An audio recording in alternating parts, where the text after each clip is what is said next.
Explication commentaire par saint Thomas d'Aquin de l'Épître aux Romains, chapitre 1, versets 29 et suivants. En disant rempli, saint Paul énumère ses actions criminelles. Il les nomme d'abord, d'une manière générale par ses paroles, rempli de toutes sortes d'iniquités, parce que, est-il dit, 1 Jean 3, 4, tout péché est iniquité. De même en effet que toute vertu, en tant qu'elle est l'accomplissement du précepte de la loi, participe à la justice, ainsi tout péché, en tant qu'il s'écarte de la règle de la loi divine, revêt le caractère d'iniquité. Et c'est sous ce rapport que la Sainte Écriture s'élève surtout contre les péchés.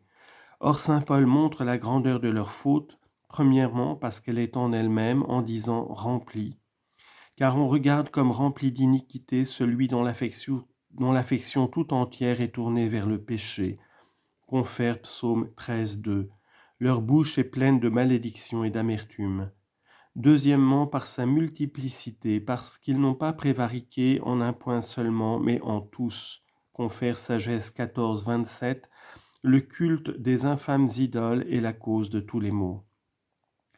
Puis il rapporte en détail lorsqu'il dit de méchanceté.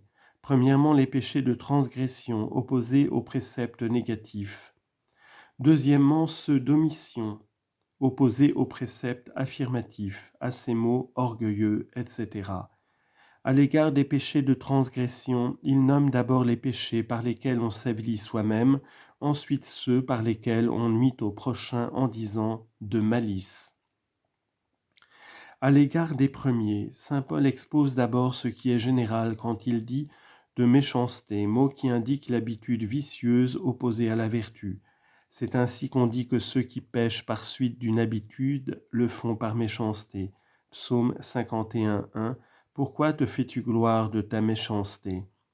L'apôtre désigne ensuite spécialement le péché par lequel on s'écarte de l'ordre en suivant l'appétit des délectations corporelles en ajoutant de fornication. Car bien que ce crime se commit spécialement avec des femmes débauchées qui se livraient au désordre près des voûtes, c'est-à-dire des arcs de triomphe, il est pris ici pour toute union illicite. Confère Tobie 4, 13. Gardez-vous, mon fils, de toute fornication. Secondement, saint Paul nomme le péché par lequel on se détourne de l'ordre en obéissant à la convoitise des choses extérieures, comme il dit, l'avarice, qui est le désir immodéré de posséder. Confère Hébreux 13, 5. Que votre vie soit exempte d'avarice, soyez content de ce que vous avez. Il détaille, en continuant son énumération, les péchés qui tendent à causer quelque dommage au prochain. Tout d'abord, il nomme ce qui est général lorsqu'il dit de méchanceté, ce qui a lieu, quand on entreprend ce qu'on ne peut réaliser, surtout dans les choses nuisibles au prochain, à qui le méchant ne peut pas toujours nuire comme il le désire. Confère Psaume 7, 10, que la méchanceté des pécheurs est un terme. L'apôtre indique ensuite la racine de ces désordres lorsqu'il dit plein d'envie. L'envie est un chagrin causé par le bien du prochain, chagrin qui aiguillonne l'envieux et l'excite à nuire à son frère. Confère Sagesse 2, 24. Par l'envie de Satan, la mort est entrée dans le monde. Viennent alors les différents dommages causés par ces vices, et d'abord ceux qui sont extérieurs et de fait d'homicide, qui est le dommage principal. Confère Osée 4, 2. La malédiction, le mensonge et l'homicide, le vol et l'adultère ont inondé la terre. Il dit au pluriel d'homicide, parce que l'homicide ne s'accomplit pas seulement de fait, mais aussi dans la volonté. 1 Jean 3, 15. Quiconque hait son frère est homicide, c'est-à-dire celui qui le hait jusqu'à la mort. Les dommages en parole de querelle. Or la querelle, c'est l'attaque de la vérité avec des clameurs sans retenue.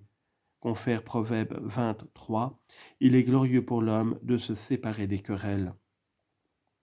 Ensuite, il rappelle les dommages secrets. D'abord, en général, quand il dit de tromperie, c'est-à-dire quand on feint une chose tandis qu'on en fait une autre. Confère Jérémie 9, 8.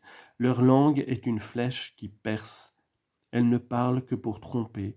En parlant à leurs amis, ils ont la paix dans la bouche. En secret, ils lui tendent des embûches.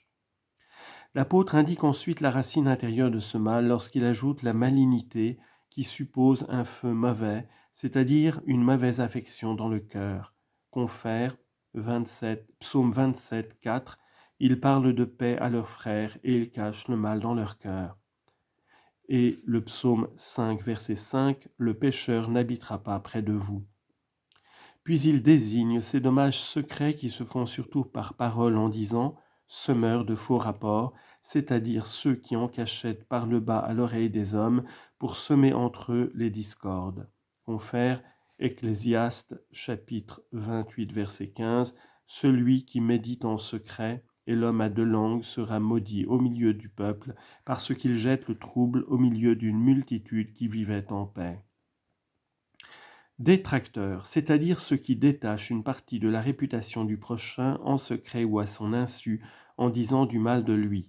Confère Ecclésiaste chapitre 10 verset 11, « Celui qui médite en secret est comme le serpent qui mord sans faire de bruit. » Et pour qu'on ne croie point ces péchés légers, parce que la langue seule suffit pour les commettre, l'apôtre ajoute « ennemis de Dieu », car ils attaquent surtout ce que Dieu aime parmi les hommes, à savoir l'amour mutuel. Confère Jean 15, 22, « C'est mon commandement, que vous vous aimiez les uns les autres. » Voilà pourquoi on lit Proverbe 6, 16, « Il y a 6 choses que Dieu hait, et il a la 7e en abomination. Celui qui sème la discorde entre ses frères. » Il ajoute, « injurieux, qui jette à la face l'injure. » 1 Timothée 1,13, « Moi qui étais autrefois un blasphémateur, un persécuteur, un ennemi insolent. » Ainsi, ces 3 vices ont une matière commune parce que ceux qui les commettent disent également du mal du prochain. Saint Paul les unit au point de vue de leur but parce que le médisant se propose la discorde, le détracteur l'infamie et l'insolent l'injure. Viennent ensuite les péchés qui appartiennent à l'omission. L'écrivain sacré indique leur racine quand il dit « superbe ». Ils sont appelés ainsi comme s'ils s'élevaient au-dessus d'eux-mêmes par le désir immodéré de leur propre excellence. Ils veulent être sûrs et non sous la règle d'une autre volonté, et par là ils n'accomplissent pas les préceptes. Confère Ecclésiaste 10, 15, « Le commencement de tout péché, c'est l'orgueil. » Ce qui est vrai quant à la défection à l'égard de Dieu et non quant à la conversion vers le bien qu'on prend en échange, car il est dit, 1 Timothée 4, 10, « Le désir des richesses est la racine de tous les maux. » Secondement, l'apôtre montre comment procède l'orgueil, d'où naît dans le cœur la présomption par laquelle l'homme s'élève au-dessus des autres. Confère Luc 18, 11, « Je ne suis pas comme le reste des hommes. » Aussi est-il dit contre ceux qui s'élèvent ainsi, Psaume 31, « Mes yeux ne se sont point élevés. » De l'orgueil naît dans les œuvres l'amour de la nouveauté. L'apôtre dit en effet inventeur de crimes, parce que le bien étant déjà établi par Dieu et par les hommes, conséquemment les esprits dépravés ne trouvent rien de nouveau que le mal. Confère Isaïe 3.8, leurs inventions s'élèvent contre Dieu. Saint Paul énumère ensuite les omissions elles-mêmes, et d'abord, premièrement, à l'égard des supérieurs, des parents, il dit « rebelles à leur père et mère », contrairement à cette parole, Éphésiens 6.1, « Enfants, obéissez à vos parents dans le Seigneur ». À l'égard de Dieu, insensé, c'est-à-dire agissant contre les respects dus à Dieu. Confère Job 28, 28, « La crainte du Seigneur, voilà la sagesse, et fuir le mal, voilà l'intelligence. » Deuxièmement, à l'égard de soi-même, déréglé dans l'extérieur et la démarche. Ecclésiaste 19, 27, « Le vêtement du corps, le rire des dents et la démarche de l'homme font connaître quel il est. » Toutefois, quelques-uns ont été repris. Confère Isaïe 3, 16, « De ce qu'ils marchaient en mesurant leurs pas, parce que cette affectation allait au-delà des manières usitées parmi ceux avec lesquels ils vivaient. » Troisièmement, à l'égard des égaux, à qui nous devons d'abord l'affection du cœur. Contre ce manquement, l'apôtre dit « sans affection ».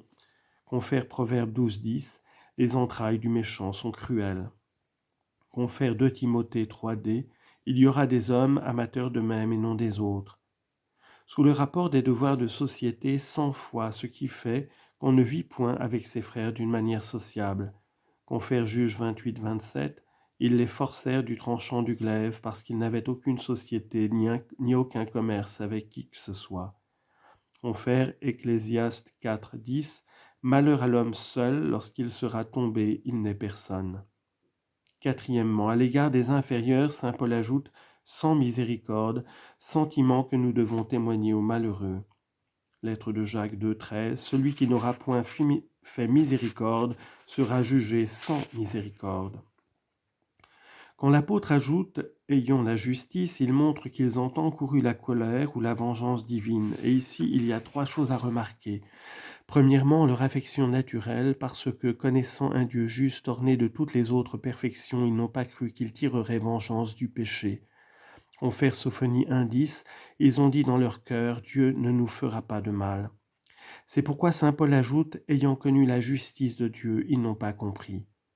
Deuxièmement, le châtiment dû à leur péché lorsqu'il dit que ceux qui agissent ainsi sont dignes de mort, si après 6,23, le salaire du péché, c'est la mort.